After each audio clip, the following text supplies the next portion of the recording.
Hello and welcome back to the Water. My name is Beast. Today we're back with the Clover days. Today we'll be starting the Twins route. Immediate warning, not going to be recording too long for today. I know I said that yesterday and ended up recording for 2 hours, but it's probably not going to happen today because it is 11 now. I had a D&D session earlier before this and then had to deal with the fucking recording yesterday being weirdly buggy. Like, the original recording file was alright, and I could just upload it normally without a problem, but for some reason it wouldn't let itself get rendered, so I just had to upload the original in the end. I have to try and figure this shit out.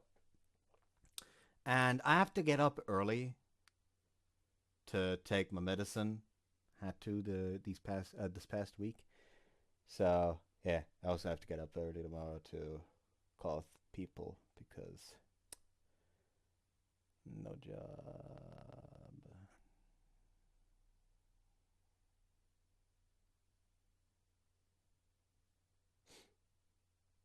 Someone just messaged me.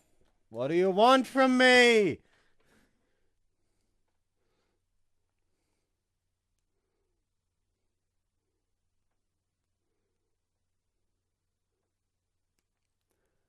I don't care. I don't care that fucking Nicholas Light is streaming. Uh, anyways. Hmm.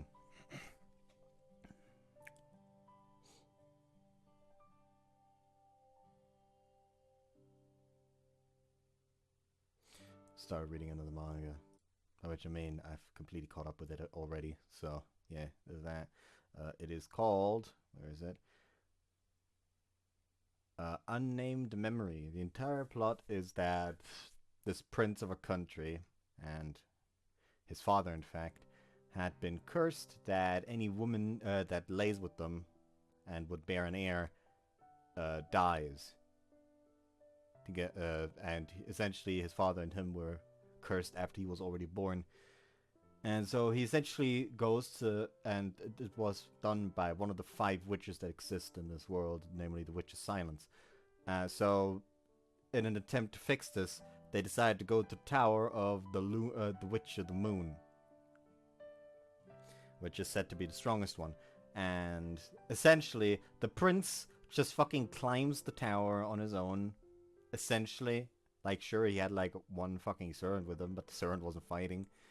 And servant even like fell down some way at some point, so he was alone. And reaches the top and talks to the witch about this. And eventually, while trying to like talk about the whole thing, like how the fuck can I have kids, you know? And as they talk, he just like randomly comes upon the realization, wait a minute, you shouldn't be affected by that curse. I can just bury you. So, and since he had a wish, since the witch grants one wish to anyone who reaches the top of the tower, he was gonna wish for her hand in marriage, but essentially he's like, you know what, no. However, I can't stay around your kingdom for like a year to try and fix your problem. That's the most I can fucking do for you. Actually be good. Anyways, twins. Okay, I'll promise you. 本当 Yep. And it wasn't quite fair of me to do this in secret with her, but I did it anyway. I really liked her. I wanted to play with her again. That I couldn't deny. Come on, let's bring a promise now. Oh, but make sure not to tell the others. I held out my little finger, to which Hekiru blushed and twined hers around mine. I immediately noticed how small and soft her finger was. Okay, there we go. Now we'll be able to play again no matter how far away you go. Once you get older, let's get married, Hekiru.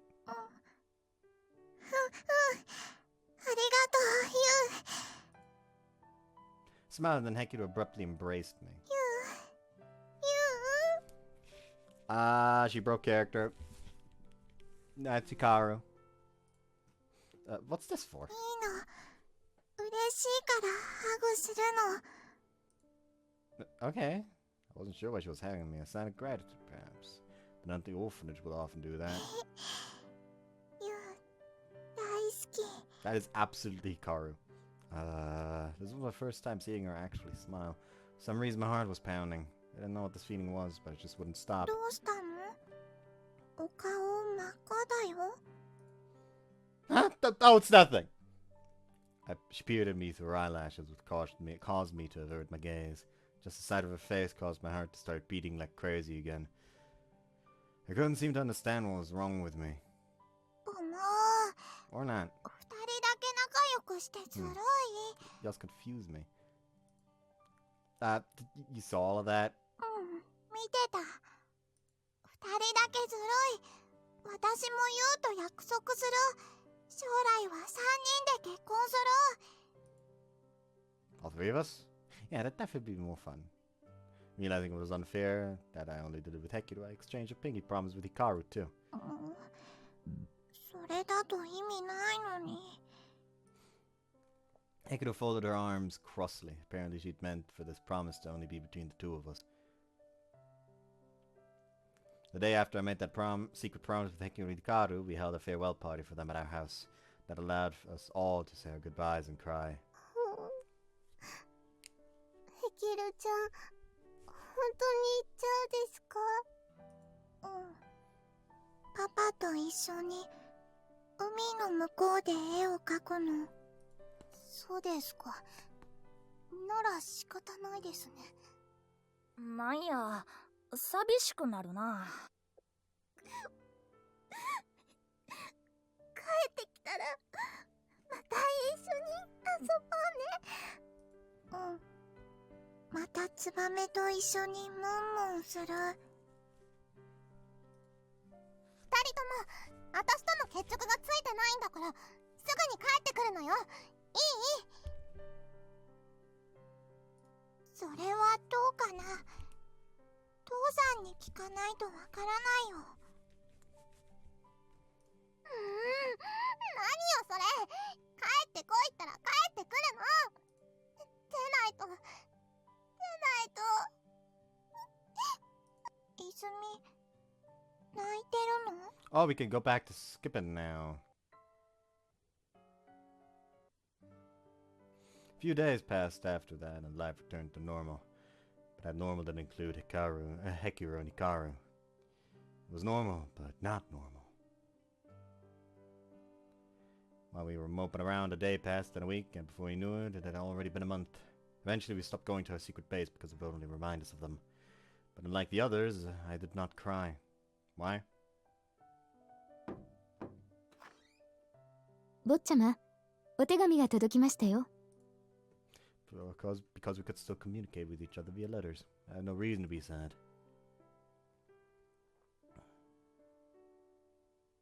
You can be my friend then. ユウト？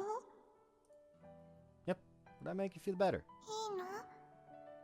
ずっとそばにいてくれる？ Of course. Once you become friends with someone, you're friends forever.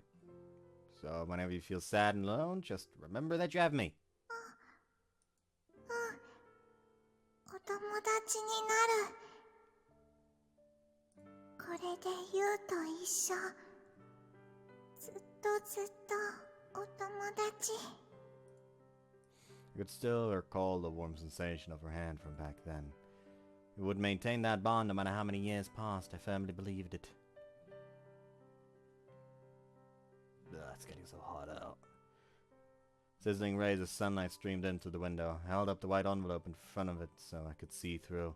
Peeking at the lid before opening it via this method was a secret pleasure of mine. Felt that I could see their faces through the transparent envelope. Feeling excited, I even considered drawing a picture for my next letter to them, even though I couldn't draw for the life of me. Envisioning their bright smiles, I quietly opened the envelope.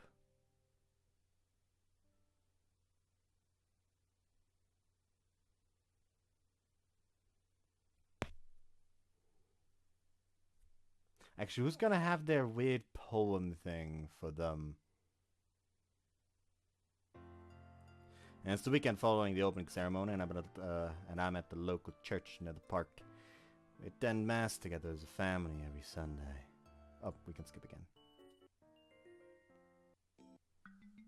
I see the... That was just a drop of sweat just suspended in the air for a second. Oh, there again! Oh, there again! It even lost color for a second. There again!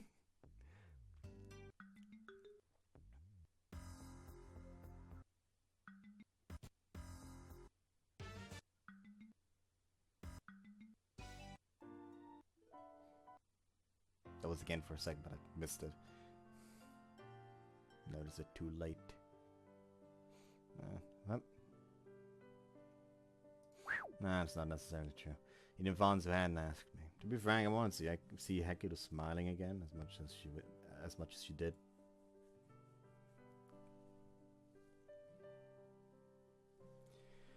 Still recall the day when she and I and Hikaru too vowed to get married. Promise she's been speaking of. On that day, she smiled.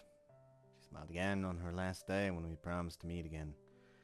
That smile is etched into my mind. That's probably why I jumped on the idea when Anzu asked me for help and immediately started devising a plan.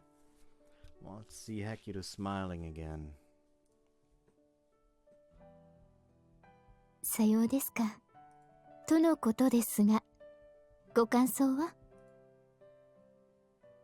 Shion isn't talking to me but a shadow lurking in the corridor. Then that shadow steps out. バレてたか。やっぱりシオンにはかなわないな。Kara, did you overhear our conversation? まあね。He's wearing her pajamas and has her hair down. It should be Kara at least. I can tell them apart at a glance when her hair's... But I can't tell them apart at a glance when her hair's not up. では、あとは若い方にお任せいたします。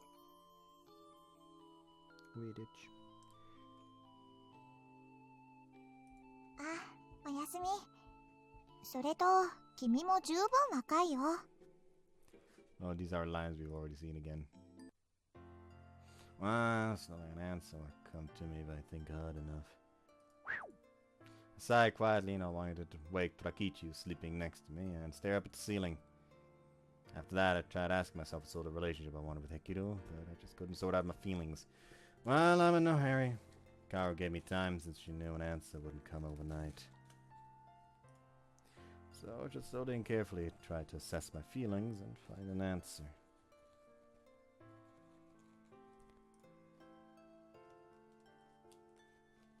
It's nice though.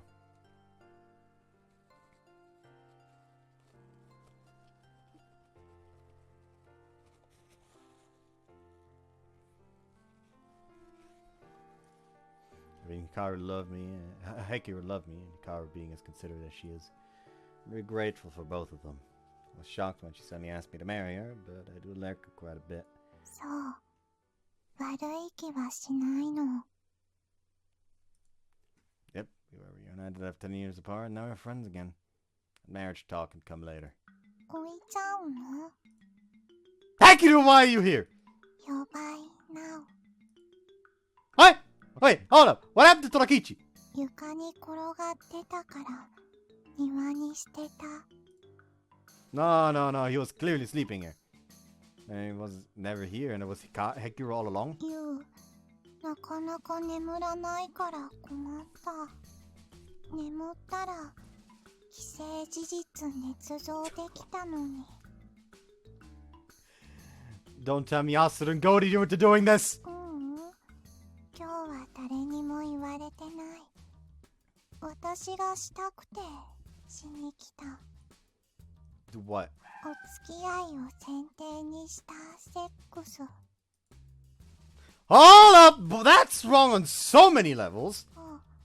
お付き合いを前提にしたベッドイン。Using a different phrase for it doesn't change anything. したくないの？ I'm not answering that.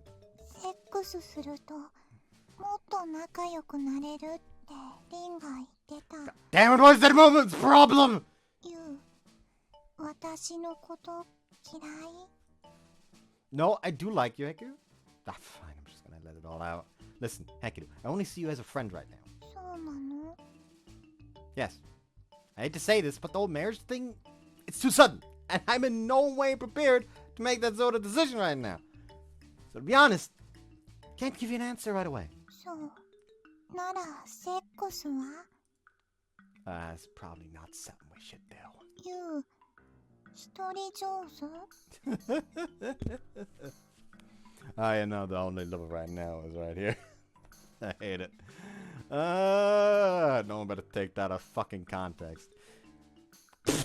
大丈夫。ユウは寝てるだけでいいから。Ah, wait! I'm not ready! I'm not ready to do this! そうなの？ Yes! Listen to me. I do like you a fair bit, and I do have a healthy interest in sex. じゃあ、Wait! Sit! うん。 Good girl. Now let me finish what I was saying. I want to talk a bit about you. 私の話？ Yeah, we've been keeping in contact, sure, but we haven't seen each other in 10 years. There's so much I want to talk to you, and so much I want to tell you, and so many places I want to take you to. So let's start our relationship off as friends. That'll give us a chance to evaluate our own feelings for each other. お互いの気持ち？ Right. We're probably just feeling really emotional since we spent 10 whole years apart. So take it easy to begin with, and if after a while we both feel that we want to be more than friends. ユウと結婚できる？ Yeah. Guess that's where we'd end up. わかった。じゃあ、今はこのままお友達でいる。Thank God I finally got through to you. Man, all I had to do was explain it to her in simple terms. Would have thought it'd be that easy. Conversation is vital to any relationship. Just gonna try to fuck him immediately again. ユウ、これからも仲良くしてくれる？ Kind of be surprised. Of course, but only as a friend. じゃあ、 Rise that up that she gently grabs my hand. 今日は手をつなぐだけで許してあげる。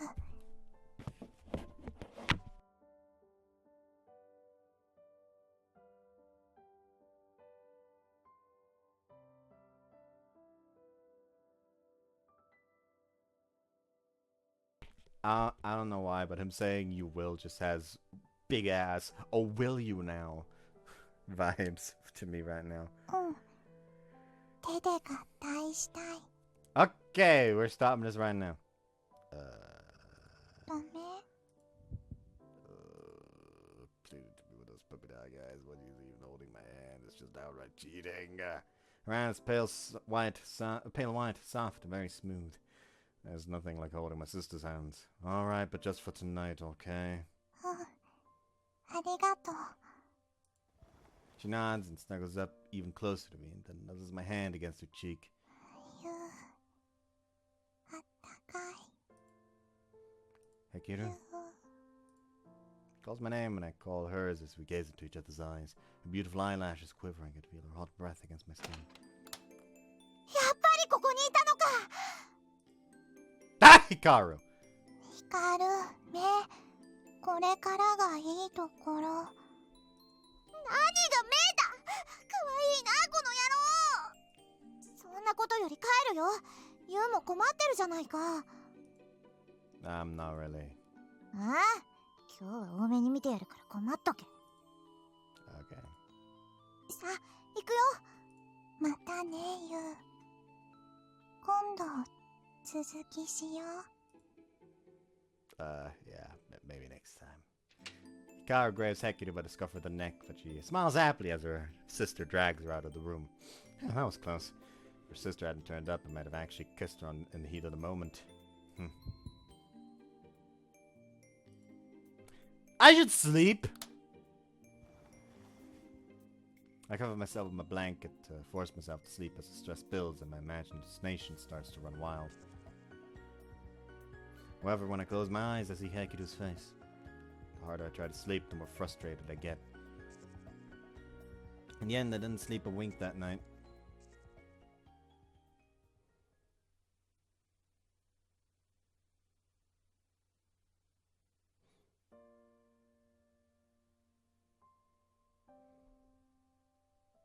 好きは溢れて止まらない」「あなたにやっと会えたから」「離れ離れの10年もあの約束が照らしていたから」「私の日々には光が2つ」「1つはすぐそば」生まれた時から。一つはあの日出会ってから。大好きな温かさ。10年の間すら差し込む眩しさ。私、迷わず帰ってきたよ。だからね、約束を果たそう。好きは溢れて止まらないから。きっとあなたの胸にも届く。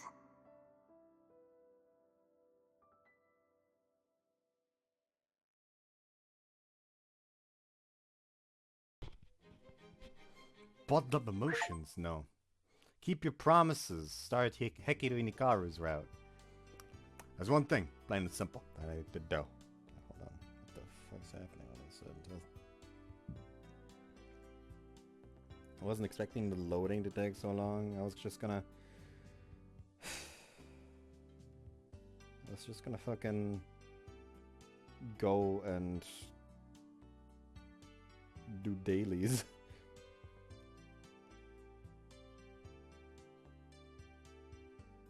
But alas, they won't allow me to.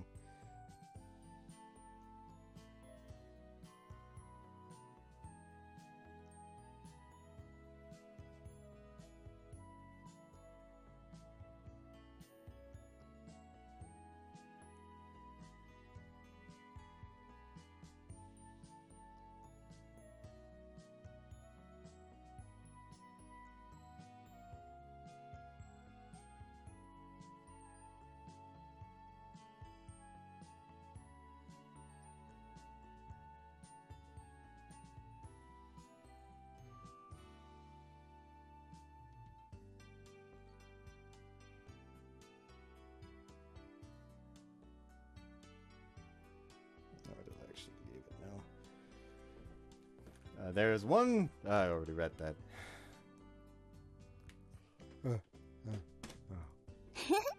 ゆうくん、おっきなあくび。 Oh, sorry, I didn't get enough sleep last night. I quickly closed my mouth after Tsubame's teasing comment. Blaming lack of sleep is nothing but an excuse. I need to at least appear awake when I'm around others. You okay? I know you had to wake up pretty early to go home and get changed. 大丈夫だよ。部活の朝練とかで早起きには慣れてるもん。Okay, that's good. Oh, crap, there I go yawning again. ゆうくん、よっぽど眠いんだね。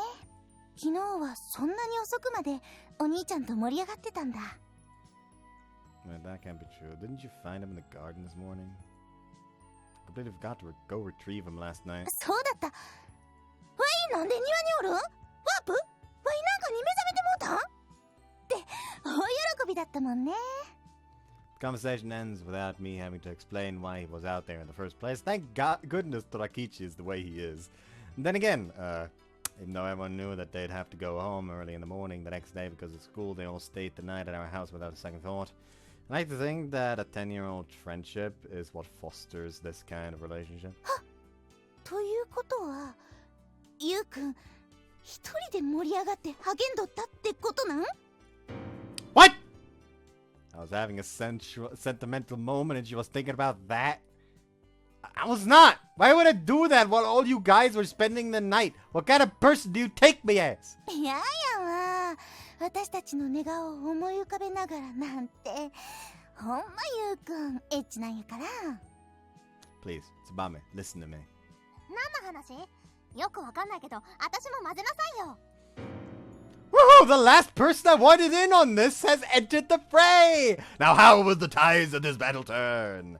せやからな、ゆうくんが昨日の夜寝不足になるほど一人で悶々と。Ah! I'm pulled back to my senses. And by the way, I'm fully awake now because of this conversation. Certainly frustrated about something last night, but I swear on my life that it was not tickling my tickle for anything of the sort. Yeah, I was racking my brains over Hekiru. Sorry, but that's not what I was doing. I had trouble sleeping because I had something on my mind. そうなの？心配事？兄よ、ユータの分際で考え事とはずうずうしいわね。 Unlike you, I have a lot of things to worry about at this 同 age. じ年だし。それとも何？私は妹みたいな存在ってこと？冗談じゃないわよ、お兄ちゃん。Do you want to be my little sister? ないわよ。バカバカ、お兄ちゃんのバカ。 Glad to see you're still the same old Izumi as always. And I guess that goes for you too, Tsubame? それでゆうくん、結局何考え事してたの？ Yeah, so you know how we all hung out together yesterday and played around till our legs wore out?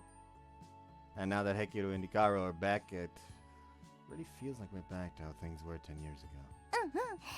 最初はあれだったけど、なんだかんだで楽しかったね。まあ、バイトの途中で押しかけられて、こっちはいい迷惑だったけどね。もう泉ちゃん、その後合流してくれたじゃない。それはヘキルに。知らない。仲直りできてよかったけど。I'm glad you did. That little friction between you two had been nagging at me for a while. ユウと気にしてくれてたの？ Yeah, that was the only one of many things I was worried about, though. 何それ？今の私のときめきを返して。ゆうくん、それってどういうこと？ It's not just Izumi. You all haven't seen Hekiru and Hikaru in forever. They just showed up here again without warning, you know? I'm honestly more confused and surprised than anything. It's like I don't really know what to do. 確かにそうだね。久々に会えて嬉しいんだけど、昔の自分はこの子とどういう風に接してたっけみたいな。Yeah, we're still friends. We always were, but it was 10 years. They were a way I know nothing about. でも、それは向こうだって同じよね。だからこそ、子供の頃と同じように接するしかなかったところはあるんじゃない？ヘキルなんて特に。ヒカルちゃんの方はなんかその辺大丈夫だったみたいだけどね。Not if you ignore her scathing remarks about men. And she also looks much more boyish now. She used to have her hair in the same hairstyle as Hekiru and wore more girly outfits like her too. I was a little concerned at first that something might have happened to her over those 10 years, but after a while I realized she's still the same Hikaru. Yeah, you're right, Izumi. She hasn't played how Hekiru brought up that marriage promise. We're still all friends without a doubt, but that friendship of ours was frozen in the state it was 10 years ago. Neither of us know what happened in each other's lives during that time we spent apart. 食い違いもしたし、戸惑いもしたってことだね。Right, but we hung out as a group again yesterday, and Izumi was able to make up with Hekiru, so I think we might be making progress slowly but surely. うん。 And that's why I want to continue doing stuff like that. 昨日みたいに一緒に過ごしたいって。 Yeah, as friends. Simple, really. If we don't know how to interact with around each other, then we just spend more time together and learn. That's why we're going to spend as much time together as we can to make up for those 10 years we spent apart. Also told Hekiru to take a step back and think more carefully about the whole marriage thing. じゃあ、結婚の話はなしってことね。よかった。そっか。ゆうくん、それを一晩中考えてたんだね。あれ？違うの？ No, it definitely wasn't having any sexual thoughts whatsoever. 明らかに考えてたリアクションだし、もうバカ、ユウトの変態、どうって。結婚はしないけど、体はいただくってこと？ゆうくん、そういうのはいけないんだよ。No, I just said it has nothing to do with anything sexual. 昼間からすごい話してるね、高倉くんたち。Wait, you heard all that? 聞いてたっていうか、聞こえてたんだけどね。大声だったし。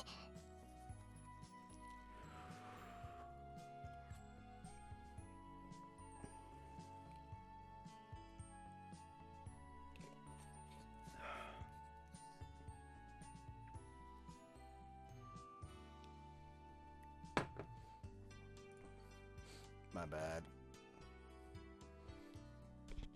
Ah! お聞き苦しいこと。ユウトのせいだからね。余計な恥かいちゃったじゃない。うんうん。気になることではあるから仕方ないよ。私としては高倉くんが処女かどうかの方が気になるけど。Oh no, she's fanning the flames. はい。はい。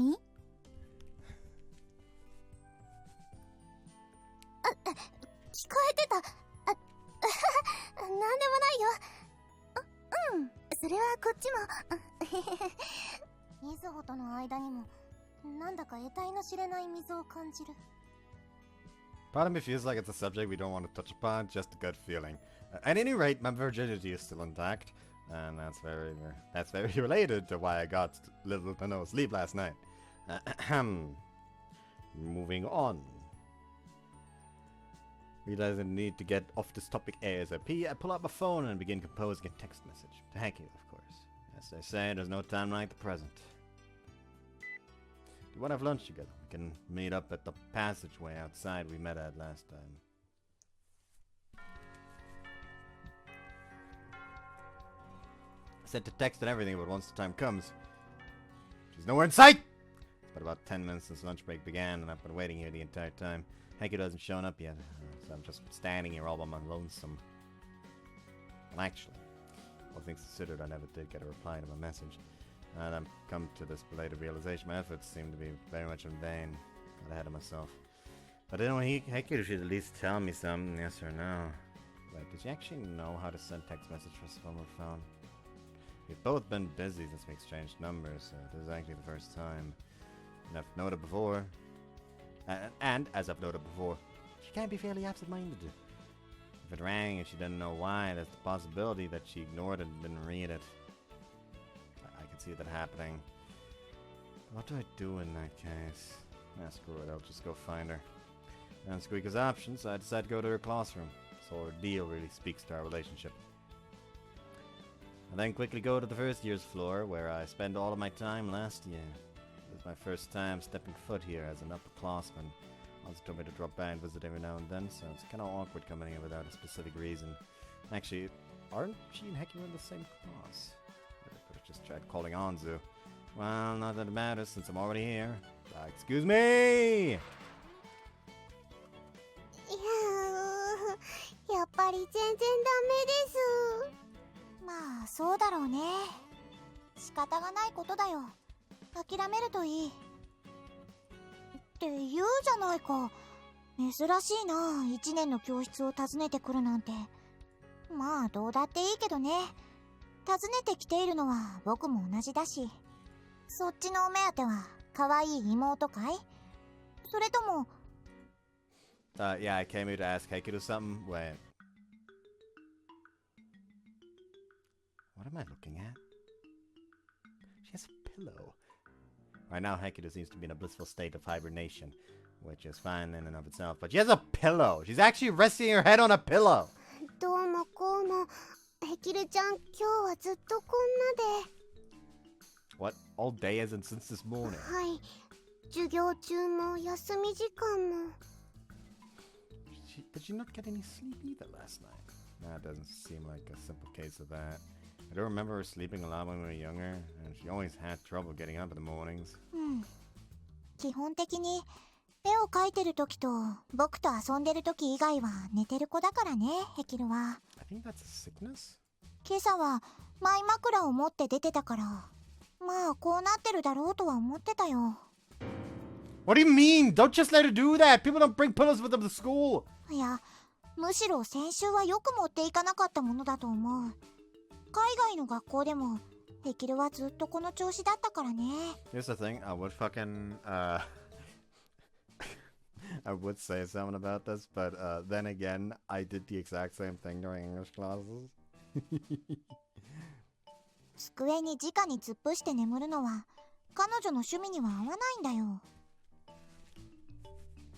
She's not supposed to sleep at all?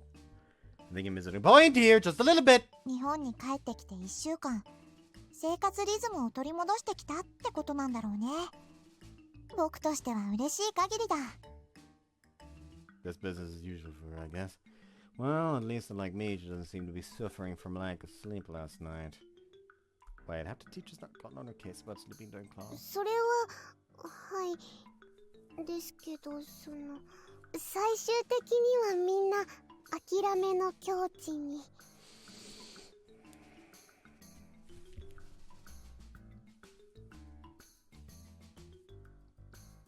うんうん。どこの学校でもそうだった。何せ僕の声ならいざ知らず、先生の声なんかでヘキルが目を覚ますわけがないからね。 But you didn't seem to wake up when you tried to wake her up earlier. Okay, well, she's just jutting out her chest, trying to flex. Though that posture really accentuates her shapely breasts, so I kind of don't mind. Well, either way, this explains everything. I was wondering why she didn't reply to my text. おや、メールを送ってたのかい？ Yeah, I was gonna ask if she wanted to eat lunch together. But the reason she didn't respond was because she never saw the message in the first place. In that case, I shouldn't really worry about it.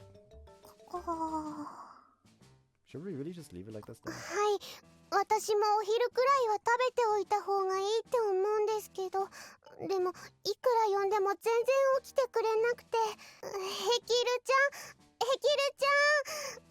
起きてください。 Wake up! Hanzo walks up and tries to shake the snoring Hekiru awake. いやまたしても。 She's pushing away so vigorously, even her sleep.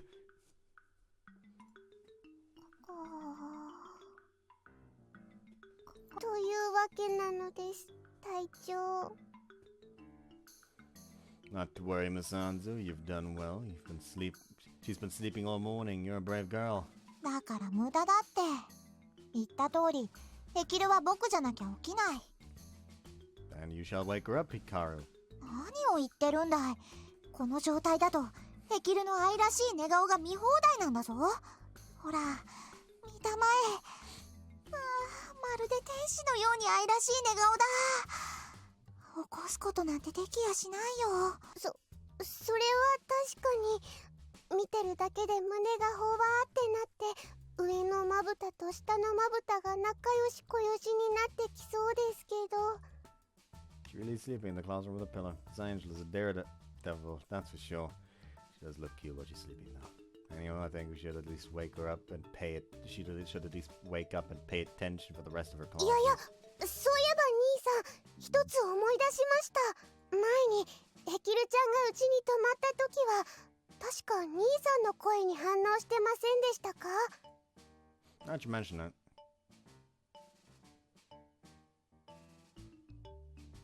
She's talking about the morning after their homecoming. Hekiru.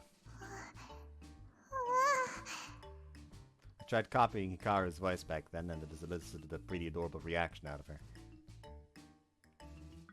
だから今回も兄さんレッツトライです。 Yeah, I guess I can give it a try. That being said, using a feminine voice is super embarrassing given where we are, so I'll just speak normally. やれやれ、無駄なことだよ。起きるものか。あの時はたまたまさ。何度も言うけどヘキルは僕じゃないと。 Hey, Hekiru, it's me. Wake up, please.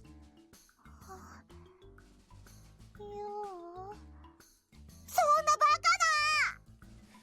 カな。 Oh, she opened her eyes ever so slightly. A little bad that Hikaru was proven wrong, but my voice does seem to be effective. As for why, it's probably because it's me. But I'm not going to think about it being about that for now. Yeah, it's me. It's lunchtime, so let's go get something to eat. ご飯。ゆうと、ご飯。 Yep, so could you get up for me? 起きる。 That's a good girl. Now. キスしてくれたら起きる。Miss Hekiru? That was too cute for me to handle. キス、キス、キス。ダメですよ、ヘキルちゃん。こんなところでチューなんて。アンズだってユウのチューで起きたいはず。いやいや、否定しようのない言葉が投げかけられてしまいました。そういえば以前約束してもらってもいますし。Please, oh sister of mine, at least try to deny it. You're only encouraging her. というわけで、ユウ、まずは私に、Please kiss me. I'm not kissing you. というより、僕がさせるものか。バッチリだろ、ヘキル。バッチくない。たとえバッチくても、言うのなら私は喜んです。って何生唾飲んでるんだ君は。 Calm down, you two. Calm down. This isn't the time to be thinking about what else you'd like her to suck on.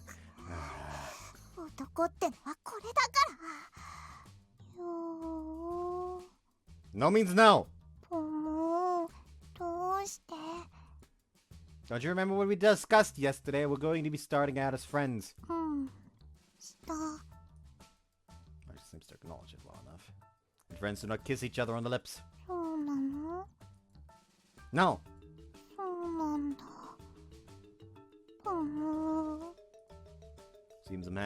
She seems unhappy, but can't help that. Boundaries need to be kept. Then again, this is Hekiru. じゃあ、抱っこ。抱っこ、抱っこ。 Aren't you awake now? ユウが抱っこしてくれないと起きない。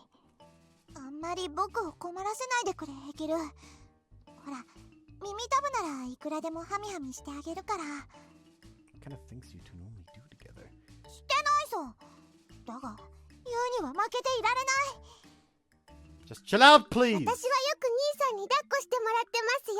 えへん。 You there, sister? Stop adding fuel to the fire! ずるい。ユウ、私も抱っこ。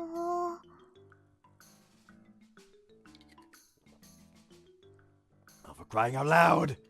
Man, what do I do about this? I'm trying to bridge the gap between us, but just making it easy. I don't know where to start. In conclusion, I still have yet to figure out Hekiru. And that's why I'm struggling to figure out how to deal with her antics.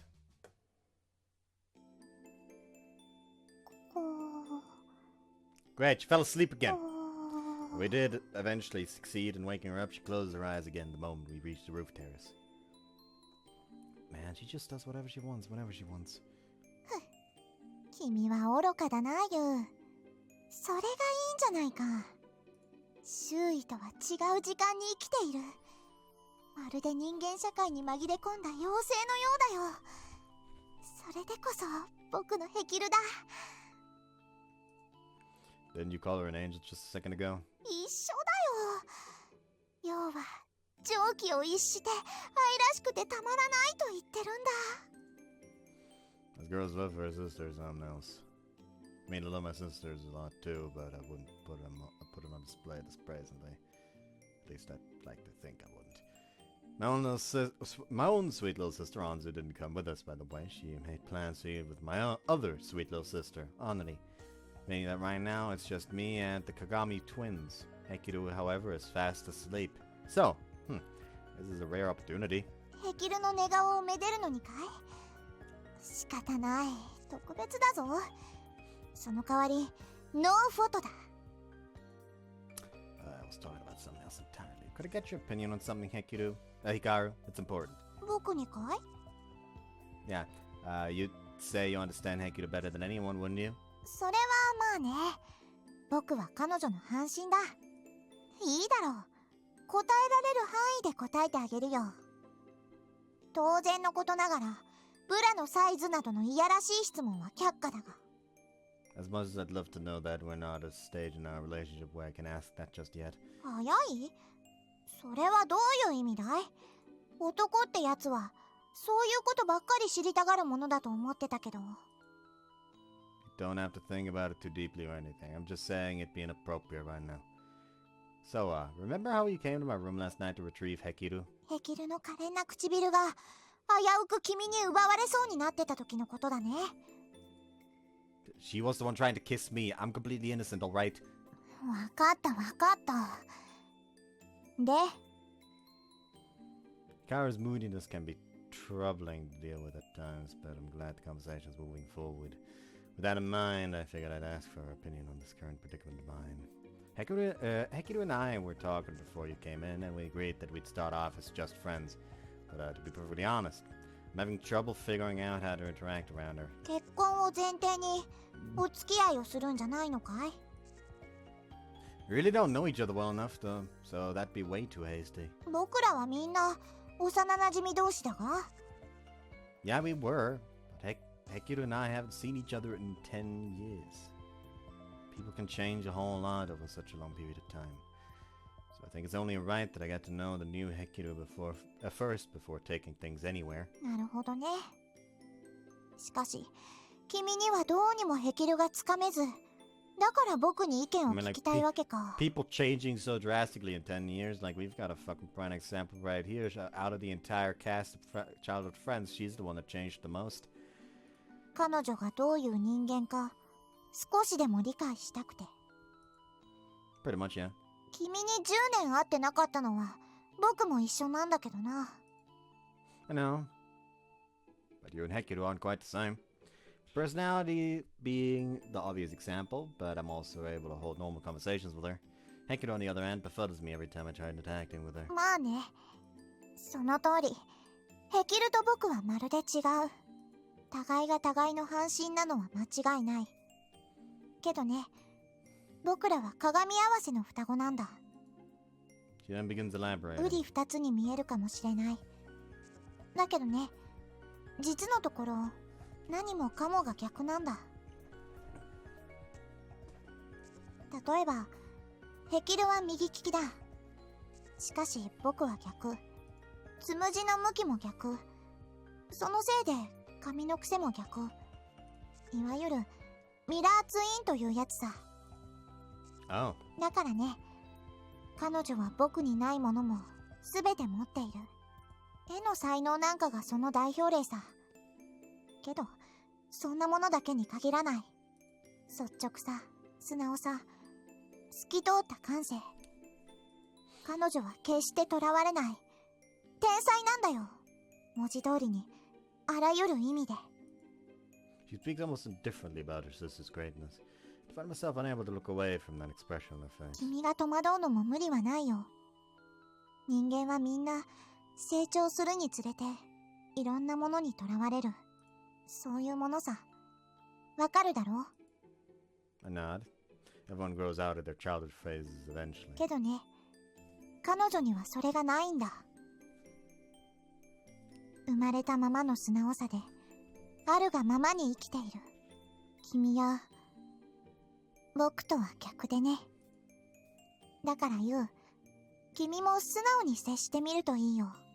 あるがままを認めるしかないんだ。彼女はね、そういう女性なんだよ。あの輝かしい、僕の半身はね。I wasn't able to grasp everything she just said. However, I do understand how deep her love and admiration for Hekiru runs. And I think she wants me to develop that same appreciation for her too. Alright. So I give her a firm nod.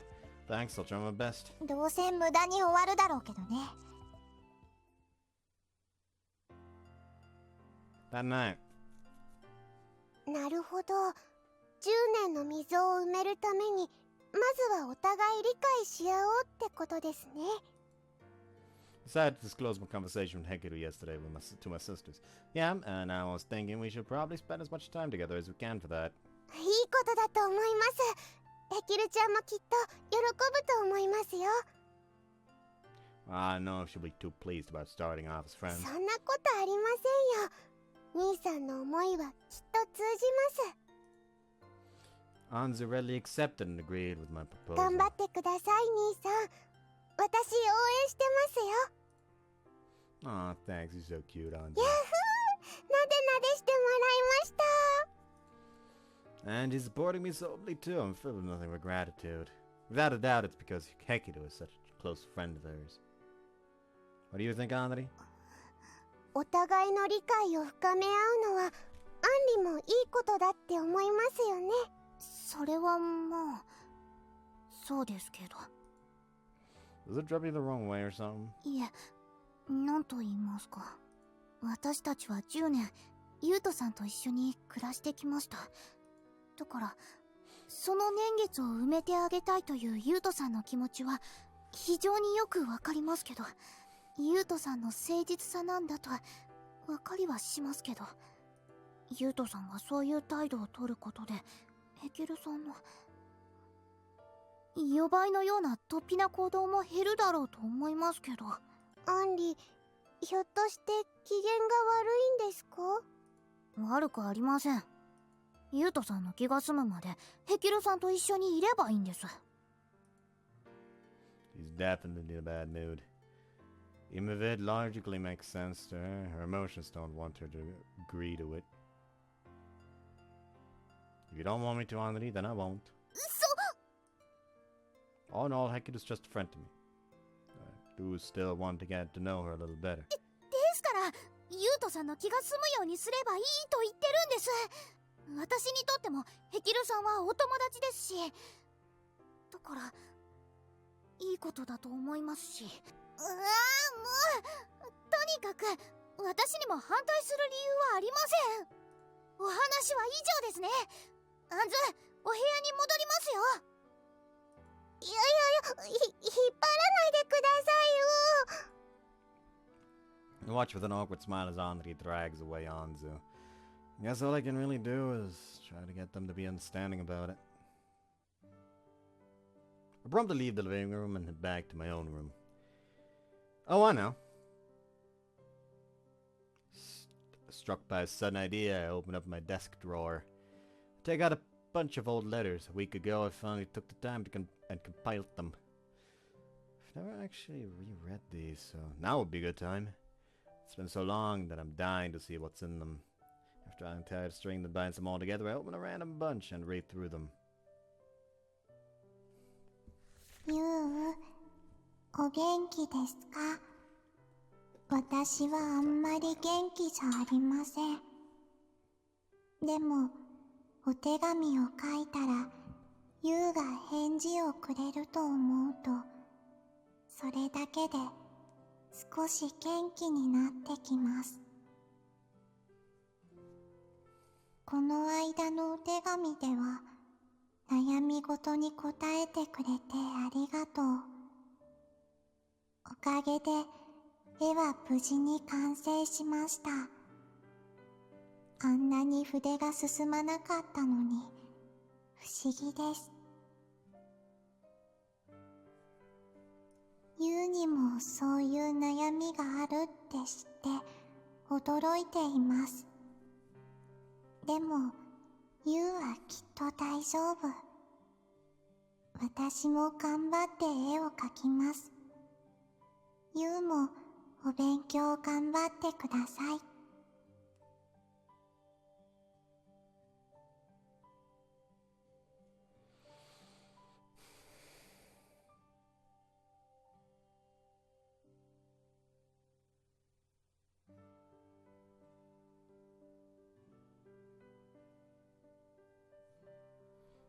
It's coming back to me now.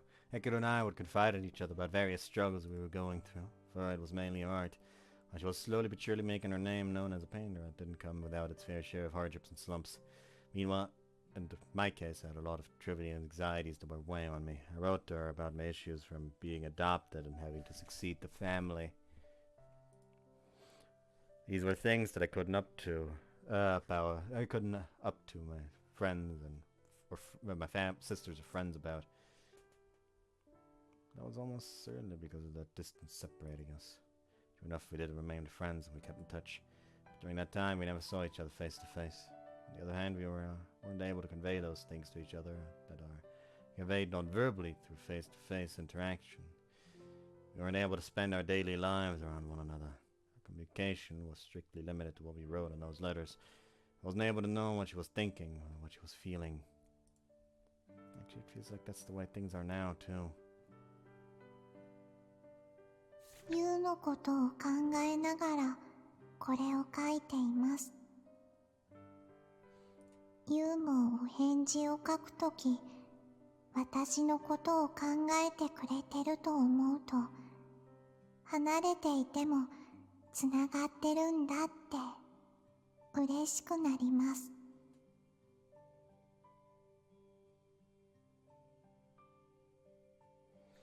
Oh, she's done again.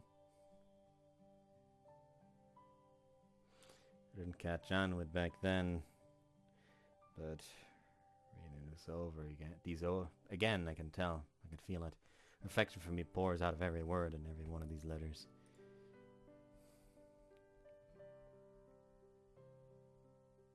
Now we'll be able to play together again, no matter how far away you are. You go.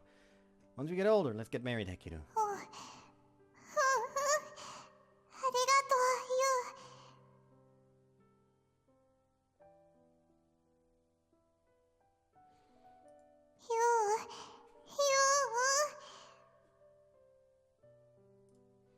ユウ。Ah, what's this for? いいの。嬉しいからハグするの。 Okay. ユウ、大好き。 Aw.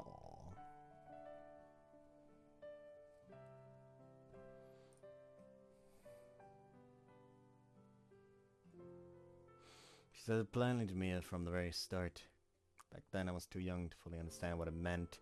But now I know. She harbored feelings for me ever since then. Even so, can't make any sense of it. She without a doubt loves me. But what I don't understand is why. I try reading over the letters again and again, but no answer comes to me. No matter how I choose to answer her, I want to take her feelings seriously and understand why she wants to marry me. I just want some sort of clarification. And so I want to spend more time with her. To find that. Alright. After a bit of mulling, I pull out my phone. Finding her name in my contacts list, I press the call button. ユウ。 Hey, it's me. I was wondering, would you like to go to school together tomorrow? I'll come pick you up in the morning.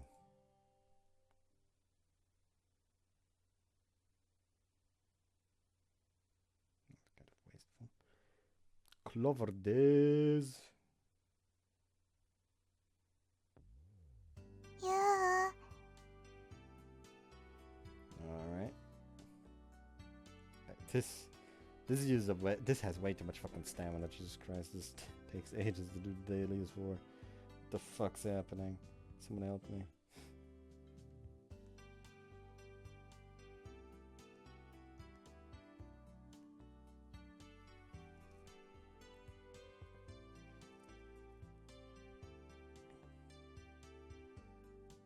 Okay, I can do this one. It would let me do anything. Jesus, combo off, I guess. There we go.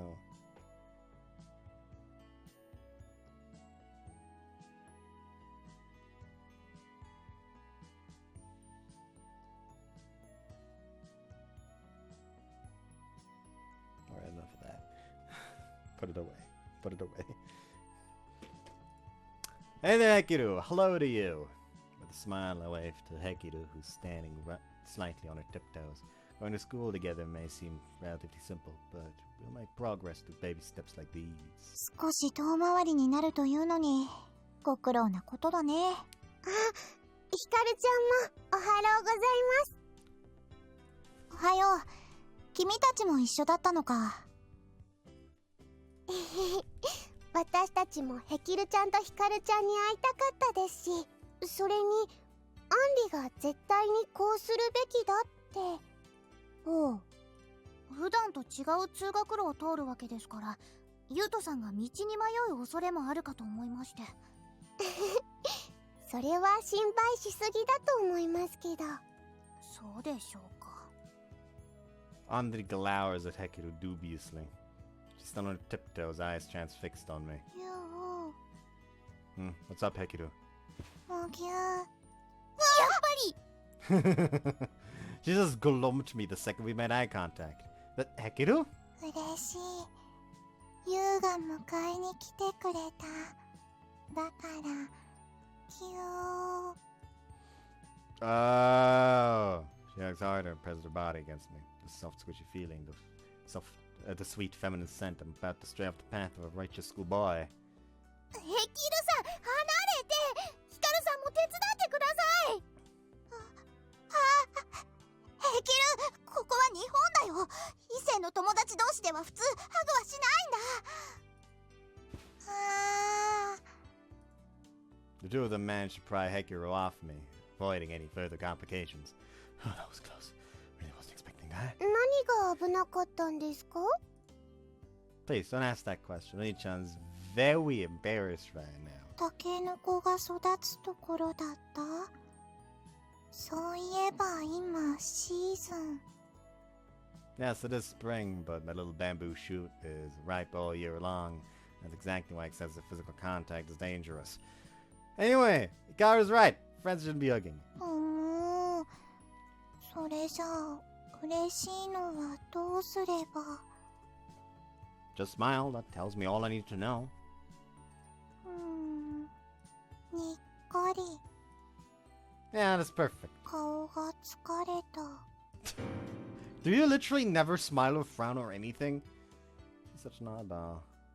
However, I did learn something from this. Whenever something goes over her head, she'll get it if you take the time to carefully explain it to her.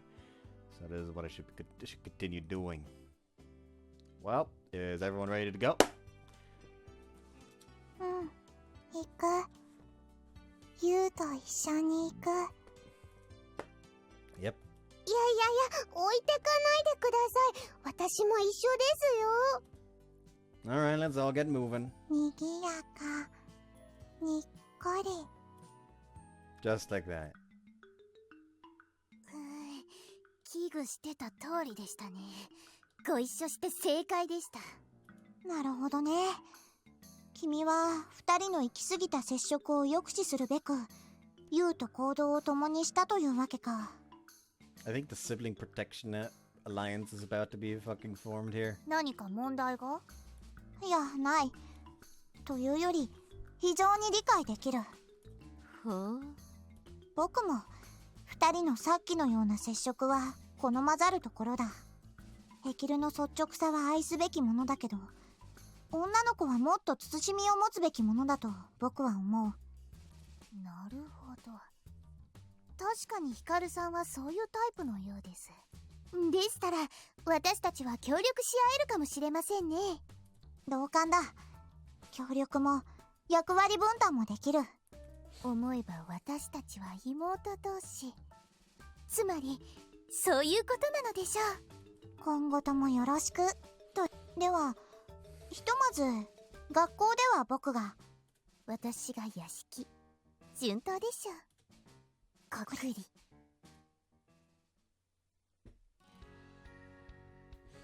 So yeah, this is my seat right here. ユウの席。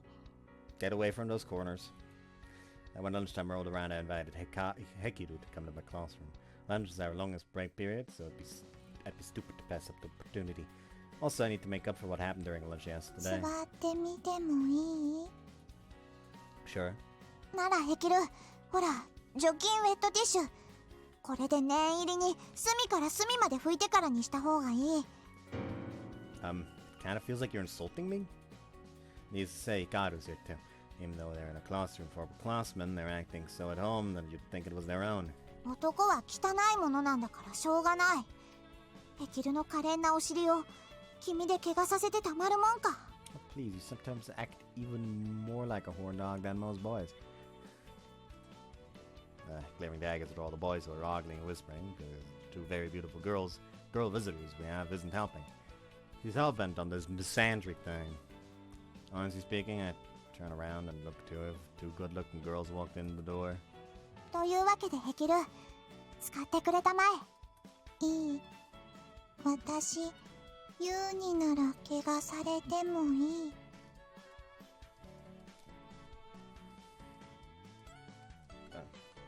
Like this, right-handed and all that. ううん。むしろお尻にユウが欲しい。ユウ、 Jesus Christ. 行くね。Sure, go right ahead. ユウ。 I'm sorry, I apologize for being a dumb, filthy man. よいしょ。これがユウが普段見てる光景。ツバメと泉の席は。This one's here, and this one here, and that one over there. そういえば彼女たちはどうしたんだい？ Izumi's probably being the bread maid as usual. Tsubame mentioned she had something to do for the drama club, so Torakichi probably won't be coming here either. ちょっと残念。いつでも会えるよ。もう僕たちは日本に帰ってきたんだから。うん。それに今はユウとヒカルと一緒だから平気。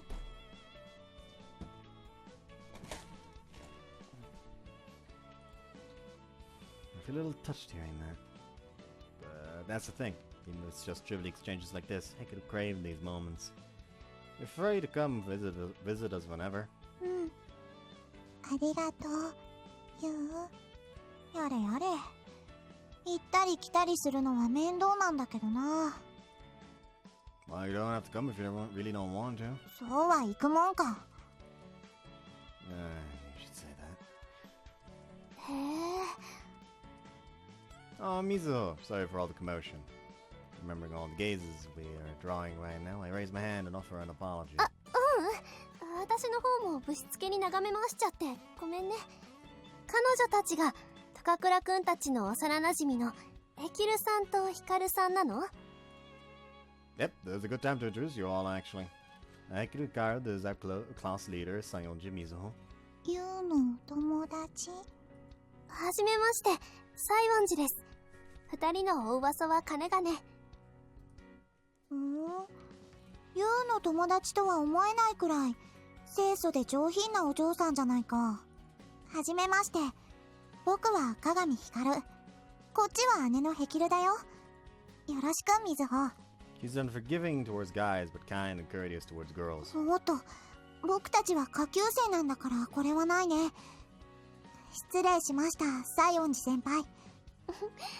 こちらこそ。でも、みずほでいいし、丁寧語もなくていいよ。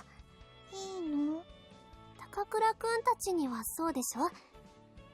私もそっちの方が気が楽でいいかな。みずほ。うん。私はヘキルちゃんでいい？ここ、みずほ。私とヒカルとも、ユウやツバメや泉みたいに仲良くしてくれる？うん。ヘキルちゃんたちがよかったら。じゃあ、みずほも今日からお友達。ユウのおかげで、またお友達が増えた。Mizuho smiles once seeing the faint curl of Hekiru's lips. It's nice to see them getting along. しかし、やれやれ、ユウ。君はツバメや泉だけじゃなく、クラスの女の子ともちゃんとよろしくやってたんだね。いやらしい。これだから男は。What, am I not allowed to be friends with the people in my class? ヘキルちゃんとヒカルちゃんは、ほんと性格が逆な感じなんだね。よく言われるよ。だから僕は、姉が好きでしょうがないのかもしれないね。なんか大事にしてるっぽかったもんね。I only invited Hekiru, but she had just had to come too. 悪いか？ヘキルの身に何かあったらどうするんだ？それに僕だって、ユウの教室の様子を見ておきたかったからね。Oh ho, do you think about me that much? そんなわけがあるか？ヘキルに好ましくない環境だったら、即連れ戻そうと思ってただけだ。私は帰らない。むしろ、ユウもいてくれるし、ヒカルもいてくれるし、ミズホもいてくれるから、安心して、ユウの机で。You came all the way just to sleep on my desk! ユウの机で寝れば、ユウの夢が見れるかなって。ダメだよ、ヘキル。そんなところで寝ちゃ。机はまだ拭いてないだろ。That's your first concern? ポモー、ポモモモ。ヒカル、ウェットティッシュ冷たい。我慢してくれ。君がどかないからだ。面白い子たちだね。それに、3人ともすごい仲良し。10年ぶりに再会したんでしょ？なのに通じ合ってる感じ。Yeah, I guess. We're close enough that we can talk freely around one another's show. But some of the things that lead us to do bother me. What? Oh, we still have a ways to go. 私にはよくわからないけど、頑張ってね。Thanks. School's now over. We walked here together in the morning, ate lunch together at noon, so I swing by Hekiru's class to see if she wants to go home together too. Huh? You can't? Wow, she actually said no. I mean, that's a bit of a rude way to put it. I'm instantly filled with remorse upon realizing that it automatically assumed she would say yes. ごめんね、ユウ。 That's fine, I should apologize. どうして？ Well, honestly, I never considered that you'd say no, so I was already operating on that assumption. ユウ。よしよし。 Second, I notice her staring at me. She stands on her toes and pats my head. 私も理由がなければ断らない。だから、そんな顔しないで。ユウは笑顔が素敵。 The words are plain and terse, but they feel so sincere. It's oddly impactful combined with the embarrassment of having her pet me. I realize I knew just how much she cares about me. Is this good? I flash her my best smile. ユウのそういう顔が好き。 Oh. Hearing that genuinely touches me. Oh, she's so nice. I can feel us getting closer the more we interact. ヘキル、お待たせ。それじゃあ行こうか。 However, Hikaru suddenly walks out and calls to her sister. When she looks over and sees me, she shrugs in the most exasperated way possible. Oh, are you going somewhere with Hikaru? 美術部に入ろうと思って。 Ah. 前から決めてたの。リンの家では自由に書きづらいし、ヒカルに聞いたらタイミングとしてはちょうどいいんじゃないかって言うから。引っ越しのあれこれも片付いたし、もう一周置いたらすぐにゴールデンウィークやらテスト期間やらが来てしまうしね。 So I guess they're going to submit her application form today. Would be no surprise that Hekiru would join the art club. Are you joining with her, Hikaru? 僕は手続きに付き合うだけだ。ヘキルと違って美術に興味はないしね。だけど大事な姉がこれから放課後を過ごすところをこの目で見ておきたいところでもある。というわけで僕らは行くよ。君は帰りたまえ。 I want to call something. At some point, even Hekiru is going to be going to get fed up with the Hikaru. Not because she keeps talking shit about you, but because she keeps denying the fact that she actually likes the guy. Like, I'm still convinced at this point she likes the guy, but it's just essentially just going the Irish approach and just sealing it all in there and just never letting anyone notice because she has extreme self-esteem issues. And at some point, Hekiru is actually going to like probably blow up at her. Like it's gonna be like the first like big old burst of emotion we see from her. It's gonna be real impactful or something. That's my guess at least. ごめんね、ユウ。じゃあ。 Wait 1 second. As they start to walk away, I reflexively call out to them. Since I'm already here, why don't I go there with you all?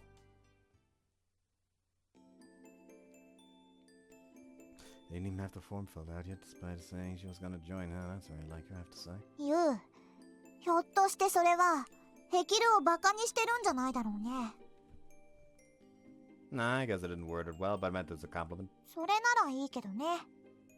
After arriving at the art room, Hekiru was told to fill out an application form by the teacher who advised the art club. She's currently writing in the necessary information as we speak. After she finished, she was told to take it to the faculty room. Man, though, I never expected the art club to be totally empty like this. I slowly scan around the room. It's already been half an hour since school let out, and there's not a single soul here working on art or anything else. Apparently none of the present members are active, so the place is like an empty business. If memory serves me, I've never actually encountered an art club member, so it adds up. Well, it certainly explains why the advisor was so delighted. She basically told Hekiru to use it like her own personal art studio. そのあたりはヘキルの画家としての名声もあると思うよ。後世に残るであろう名画がこの教室で描かれたとなったら、学校にとっても先生にとっても名誉なことのはずだしね。 True, I hadn't really thought of it from that angle. No. I do recall the teacher's face lighting up once she heard Hekiru's name. Perhaps the reason she specifically asked her to come to the faculty room to submit her form later was because she wanted to introduce her to the other teachers. まあヘキルにとってはどうだっていいことだろうけど、私は絵が描ければいい。さすがだ。それでこそ僕のヘキル。 She sounds really joyful. Well, I feel like I'm starting to understand where she's coming from now. And it's probably because it's that to actively spend time with Hekiru and try to understand her. Hopefully I'll be able to keep this up. 入部届かけた。出しに行ってくる。一人で大丈夫かい？平気。ヒカルとユウは待ってて。 After saying that, she trots out of the room. Hikaru keeps watching, her eyes glued until the door closes behind her. なんだい？ Oh, nothing. I was just thinking. You really like Hekiru, don't you? 何を今さら。Fair enough. Not even joining, yet you followed her all the way here. 君こそ。わざわざ付き合うことはなかったんじゃないか？ There's a slight change of her facial expression, so she tells me that. Maybe because Hekiru left for the club faculty room and we're here all alone now. アンズやアンリから少しだけど聞いているよ。君も決して暇な境遇ではないはずだ。Oh, you're talking about studying I do as the family heir? I mean, I do get a little busy with that at times. But that again, doesn't the same apply to you? While you're busy with your modeling work. 僕のことはいいんだ。君が気にすることじゃない。今はこうしていたいんだ。Yeah, and so am I. Don't you remember our conversation from yesterday? 溝を埋めたいという話かい？ Right. I want to spend as much time with her as possible. The more I do, the better I'll understand her, I feel. And of course, it goes for you, too. だから僕のことはいいんだ。 She shouts at averts her gaze. She keeps her eyes off me for a few seconds, an indescribable look on her face. When she finally turns back around, she speaks in a low, sulky だ tone. ったら君も美術部に入ったらどうだい？ Huh? そこまで言うんならそれくらいはしてみせてくれたっていいはずだ。 Something hits me in the chest. まあ無理だろうね。 No, hits me in the chest like a ton of bricks. 本当？ At that moment, the door opens and Hekiru walks in. ヘキル、ユウ。 She walks towards me, leaning forward as she peers into my eyes. じゃあユウも一緒に入部してくれるの？私と一緒に絵を描いてくれるの？入ってほしい。ユウ、私もユウに入ってほしい。 Still puzzled by the weight bearing on my chest, I simply sit there and stare at Hekiru as she gazes unflinchingly at me. As we continue locking eyes, I can make out Hekiru's faint, almost imperceptible sigh. Yep. Oh yeah, Dad. It's dinner time that night. Thankfully Dad's at home, so I now have the opportunity to speak to him about what's on my mind. どうした舞さん、真面目腐った顔をして。 Oh, that's something I need to talk to you about. Well, I guess it's more of a request than anything. 男の顔をしているな、言うと。そうか、わかった。皆まで言うな。俺も男だ。What? 金曜の夜でどうだ？そこなら確かエリ God スぶりの fucking お damn 姉 it! ちゃんが勢ぞろい。 1 hour claw, please! ご主人様。にっこり笑顔でさっきを放たないで。よしおみ怖くて泣いちゃう。泣きたいのはこっちの方です、このボケエロダディ。ついにお酒を飲まずとも酔っ払いのようなザレ言を垂れ流すようになりましたか。これ以上漏れないように塞がなくてはいけませんわね、アンリ様。息子の緊張をジョークでほぐそうとする父心だったのに、ひどいやねえアンズタン。こうなるのを分かってても言うなんてジョークの意味はよくわかりませんでしたが、とにかくすごい父心です。アンリ様はお優しいですわね。ですが、物事はラインというものが肝要です。坊ちゃまの真面目なお話を茶化されるというのは。That's fine, but thanks for backing me up anyway, Anthony. Can we continue the conversation now, Dad? いやいやいや、兄さんまるで乗ってきません。本当に真面目な話だったんですか？失礼いたしました。ついいつものネタ振りかと。Do you really think I'm that much of a jokester? Well, I already know the answer. If this were any other day, I would have gladly played along with this joke. Given the subject matter here, I have to be serious. それでどうした息子よ。So actually, I'm considering joining the art club. お？2年生の今からですか？ Yeah, well, I don't think I've ever sat down and drawn a picture in my life, but still! 今日、ヘキルさんが美術部に入部したという話でしたね。Oh, who told you that? 今はユウトさんの話です。だから、ということなんですか？ Yeah. うん。ではそのあたりを詳しく話してもらおうか。シオンも興味があるだろう？興味と申し上げるのははばかられますが、ええ、お聞かせいただければ嬉しゅうございますわ、坊ちゃま。私も聞きたいです。ヘキルちゃんの後を追いかけたいってことなんですか？いつの間にそこまで。Well, I wouldn't really say it like that. She kinda asked me to join. She said she wanted me to draw pictures with her. And even Hikaru said I should join. ヒカルさんからも？ Andri eyes me dubiously and I nod. The whole marriage thing still feels too far-fetched for me at the moment. But the proposition of joining her in the art club didn't sound too bad. If I draw pictures of her, maybe there's a chance I'll get to know and understand her a little better. In retrospect, maybe that was the reason she asked me to join. If so, then I really want to respond to that desire of hers. So, what do you say, Dad? どうだろうかもこうだろうかもありませんよ。だからって部活になんて。アンリ、まだ黙っていなさい。Damn, you actually told her off. なるほど、ユウト。確かに相談というより頼み事のようだな。どうやらお前の意思はもう決まっている。Nah, but I felt like it'd be only right that I asked for your permission first.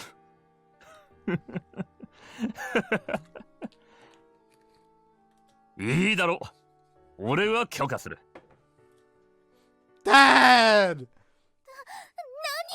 みに許可してるんですか、このダディは。 Amity scowls at Dad as she lashes out at him. When she turns towards me, she eyes me with the scorn of an angry parent looking at a child throwing a petulant tantrum. 大体ですね、ユウトさん。 Yes? ユウトさんには大事な優先すべきことがあるはずです。 Well, he's talking about the studying I do to become the heir. そうです。分かってるじゃありませんか。当然ですよね。そのために過去打ち込んでいた演劇を自らやめたくらいなんですから。勉強のための時間を作らなくてはいけないと。 Everything she says is right. I knew I had to study, so I gave up on the drama club, even knowing how hard Tsubame to Rakichi needs me would be. だというのに、今度はお絵かきを優先するだなんて笑わせます。そうやってどれも中途半端にしていくんですか？ならお絵かきもきっと中途半端に終わるに決まっています。一番優先すべきものを優先できず変節してばかりのユウトさんなんですから。私の言っていることは何か間違っていますか？反論があるのなら言ってみてください。 Can't offer a rebuttal to anything she just said. I have nothing at all to offer in my defense. アンディ、いくらなんでも言い過ぎです。言い過ぎなんかじゃありません。だって後継ぎの勉強は私との。アンディ、兄さんには兄さんの考えが。 You don't have to argue for me, Anzu. She's right. 兄さん。 I know that Anzu's only defending me because I'm not. And I also know that Anli's anger is coming from a place of genuine concern. As their older brother, I understand that my studies as the heir are of utmost importance. But I just want to. Sorry, I have some that I want to do right now and I don't want to ignore that. I want to take the time to consider my relationship with Hekiru. Look into my sister's eyes and speak with conviction. All the remorse I felt when I quit the drama club is coming back to me. But at the same time, I sense the burning desire in my chest. Right. I can tell that the decision I've made will greatly impact the course of my life. That's what my instincts tell me. And though I don't know at this moment what effect it'll have on my future, I've made up my mind. A smile spreads across Anzu's face, whereas Anri bites her lip and hangs her head. わかりました。 Thanks. And Anta turned to Dad. うん。たまにはこうして思うところをぶつけ合うのも必要なことだ。では、俺の思うところも表明しておこうと思うんだけど、アンリタン、パパ喋ってもいい？好きにすればいいんです。ありがとう。アンリタン愛してる。父さんの愛の言葉なんていりません。私が欲しかったのは。というわけでな、ユウト。Right. 俺が思うに、座学だけじゃ人間は大きくならん。だから今のうちにいろいろと興味を持ち、経験しておくのはいいことだ。Good message, however I've heard it before. You're no Uncle Azuma! Don't try to stand where he stood! 我が息子のそれを、俺は変節とは思わん。むしろお前の未来に可能性が一層開けたと見る。Dad. なので俺は許す。いや、どうせなら息子の新たな挑戦のために、パパ絵画セットとか買ってあげちゃうぞ。What I was saying, I was exactly like him. He not only readily gives me his approval, he's also willing to support me with everything he has. というところだ。シオンはどうだ？そうですわね。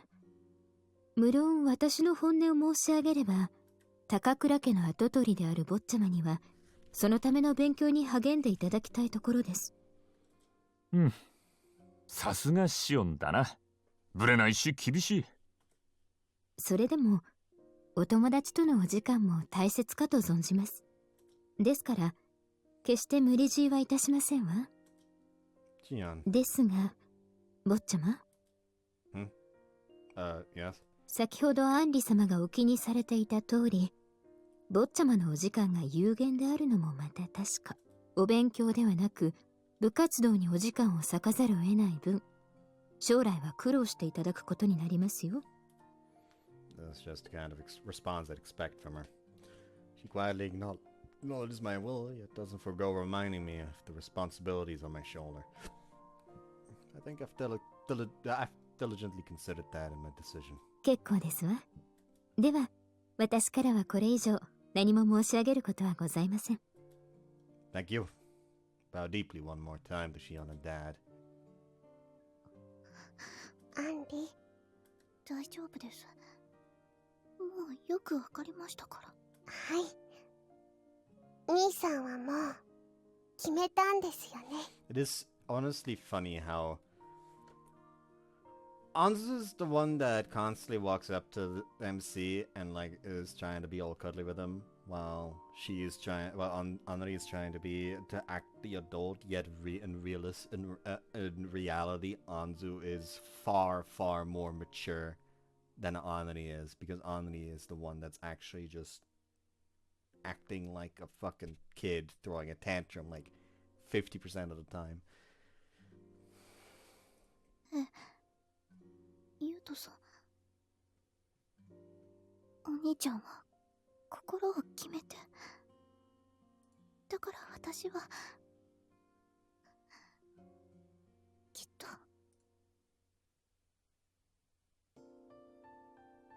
へえ、それじゃあゆうちゃんも入部してくれそうなんだ。うん。今日家族の許可をもらって。なんだ、ならまだ確定ってわけじゃないのね。きっと平気。ゆう、私が一緒に絵を描きたいって言ったら、わかったってうなずいてくれたから。信じてるのね、ヘッキー。だからそんな嬉しそうなんだ。よっ、この子のすでに幸せ者。リン、わかるの？いつも通りの無表情だけど、おじさんには分かっちゃうのよね。なぜならそれがおじさんだから。いわばおじさん力。ババーン。おー、すごい。私も欲しい。ヘッキーが欲しいのはゆうちゃんの愛でしょ。それに私はどっちかというとヘッキーの若々しい乙女力の方が欲しいわ。一度失うともう取り戻せないからな。最初からなかった気もするけど。ヒカルも嬉しい？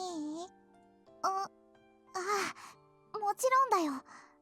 君がそうして喜んでいることも、ユウがああいう風に答えてくれたこともね。ヒッキー、その割には複雑な顔ね。何を言ってるんだ君は。そんなことはない。僕も喜んでいるよ。ヘッキーがユウちゃんに取られちゃうかもしれないの？こっちも乙女力よね。だから違うって言ってるだろ。美術部に入ったらどうだいとユウに言ったのは他でもない僕自身なんだから。まさか答えてくれるなんて思ってなかったんだから。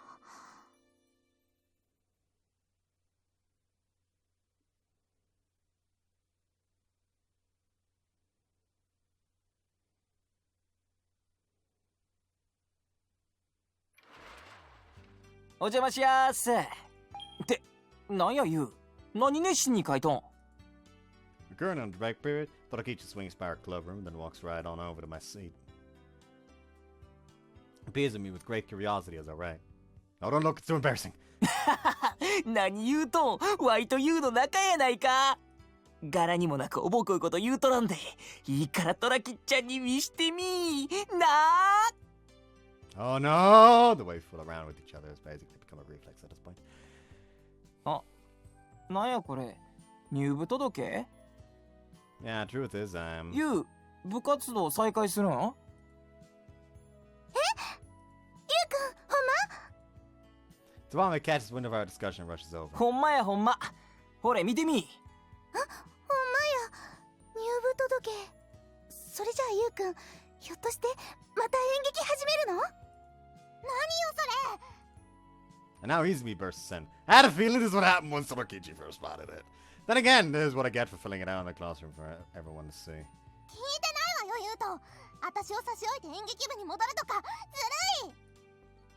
Oh, does that mean you want to rejoin too? 別に戻りたくないし、今の私はバイトに生きる女だし。 Lucky I got one more form. It's an extra in case I messed up the first one, but I wouldn't mind giving it to you if you want to. お殿様、泉にもお情けをくださいませ。って何やらすのよ。泉の中の演劇魂も死んどらんようやな。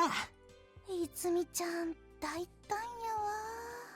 ユウトに言わされただけだし、私がエッチなわけじゃないし、くれるって言うならもらってあげてもいいけど。 So back to what we were talking スルー？ about.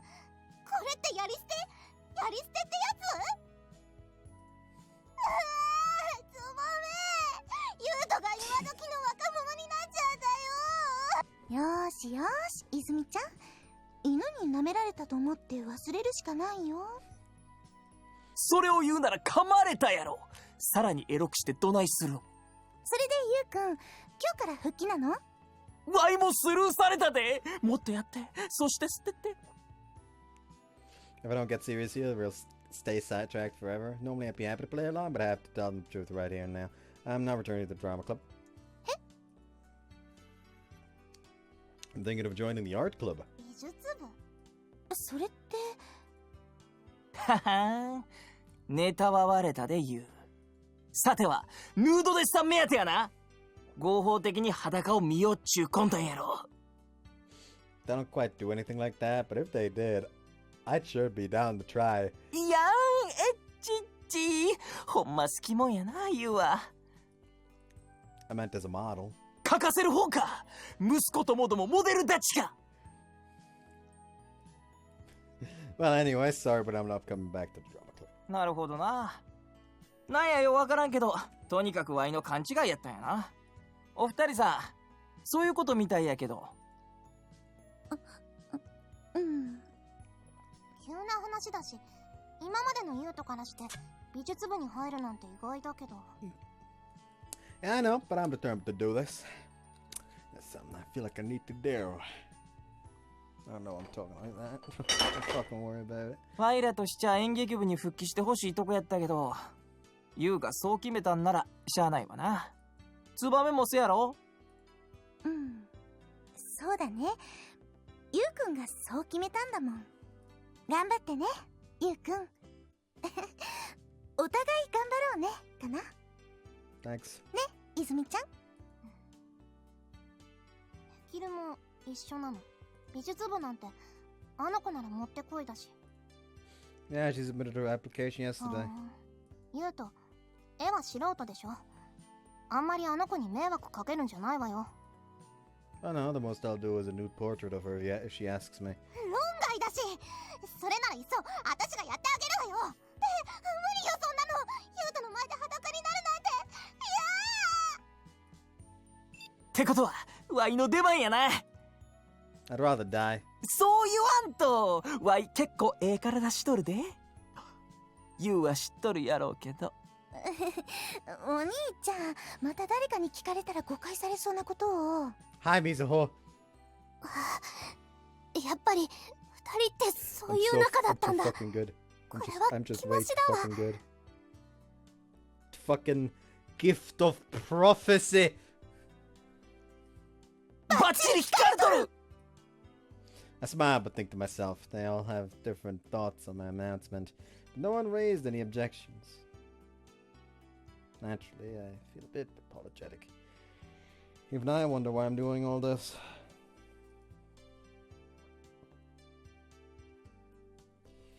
But I just really want to actively spend more time with Hekiru.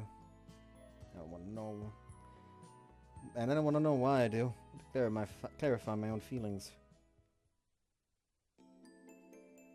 School is out now. Hey, Hekiru. And Hikaru. ユウ、来た。入部届はきちんと書いてきたんだろうね。Yep, right here. I waved my application form in front of the twins after meeting up with them. I'd already made my intent to join clear. I just have to split this form and make it official. Should I go give it to the club advisor right now? うん。じゃあユウ、こっち。Ah! She grabs my hand out of the blue and takes me away. Hekiru, the faculty room is that way! いいの？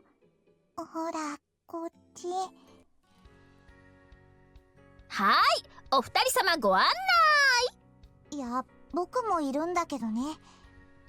For some reason, you took me to the nurse's office. Did you need to come talk to Austin about something, Hekiru? ここ。 Still holding my hand, still holding my hand, she didn't take a step towards Austin. リン、私たち、これから一緒になります。In the same club, please specify. The way you phrased that is incredibly misleading. これから二人で手を取り合って届け出を提出しに行くの。You're really making that sound like we're submitting marriage papers or something. I'm breaking the news to our closest families. I mean, Austin is kind of her guardian. I made that association, though. I make that association, though I don't feel like it's what I should be worrying about at the moment. So anyways, I'm going to be joining the art club. 席を入れるわけね。 Glad to see you're not in on this joke, too. ユウがいいなら私は婿養子でも This conversation has gone way off track. やれやれ、往生際が悪いな。 What do you mean? 付き合ってやりたまえ。君もそう決めたからこそここにいるんだろう。She has a point. It should be nice to go along with it for now. Turn towards Austin and straighten my posture. I've thought about it long and hard, and this is a decision I've reached. ゆうちゃん、男の顔。そう、来てと女に壊れたからには覚悟を決めて入れる。それが男。Wow, misinterpreted completely. 若き血潮をたぎらせてゆうちゃんはズンパン突き進むわけね。ユウ、ズンパンつくの？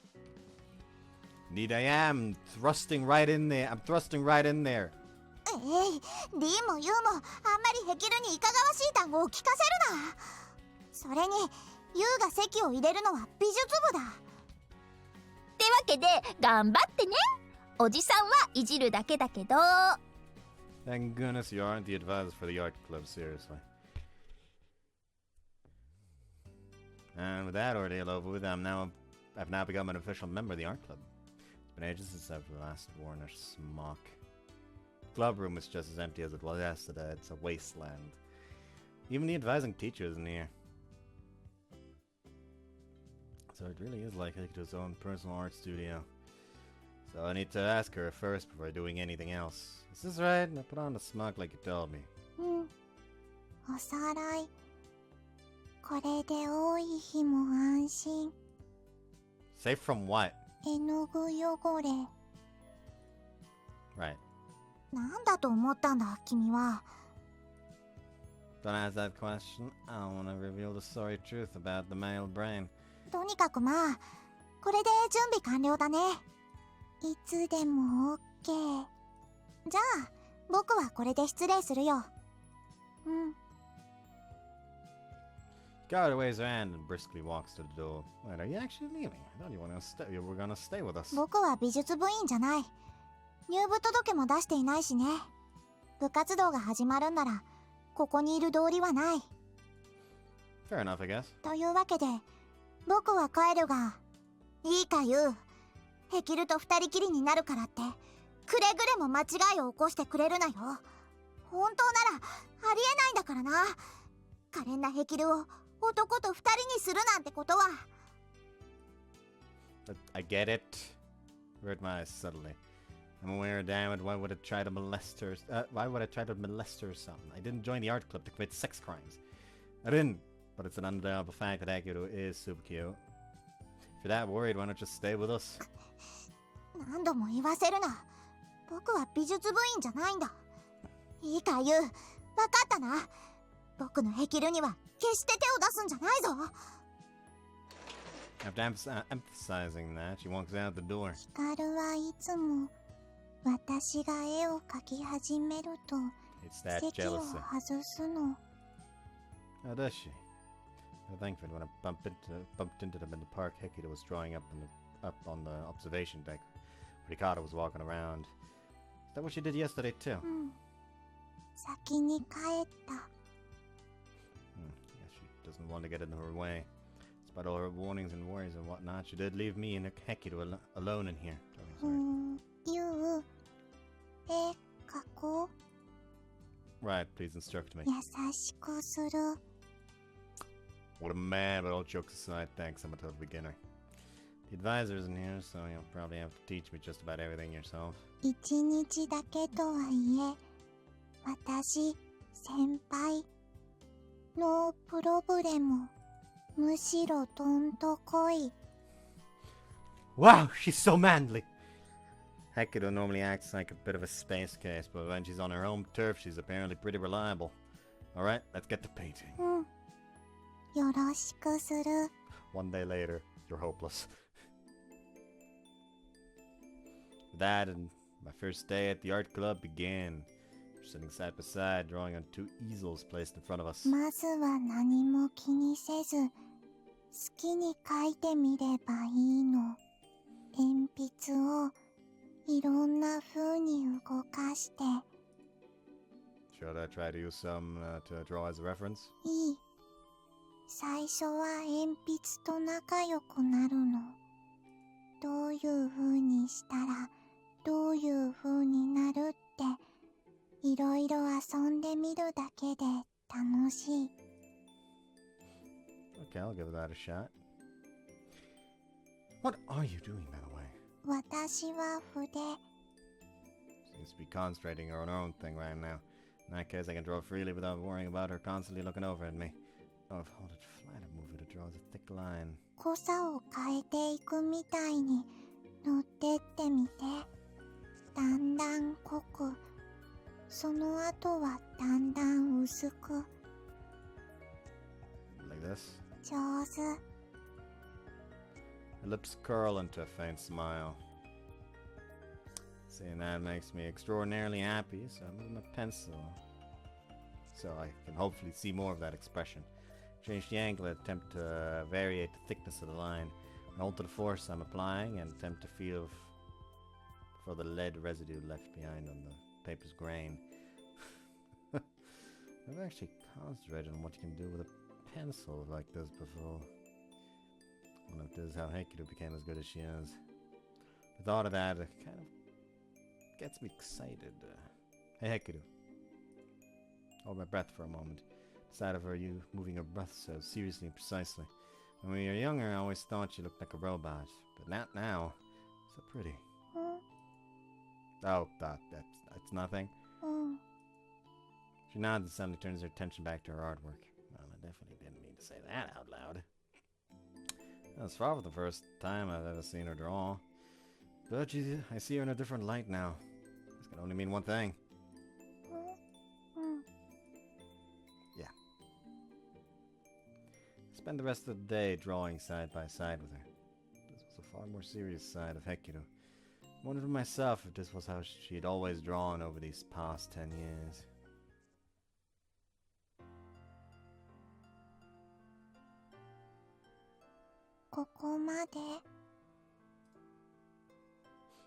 Yes, we're going bye now. Hope you guys enjoyed this one, and see you next time. Bye-bye. The beauty of her smile, apparently.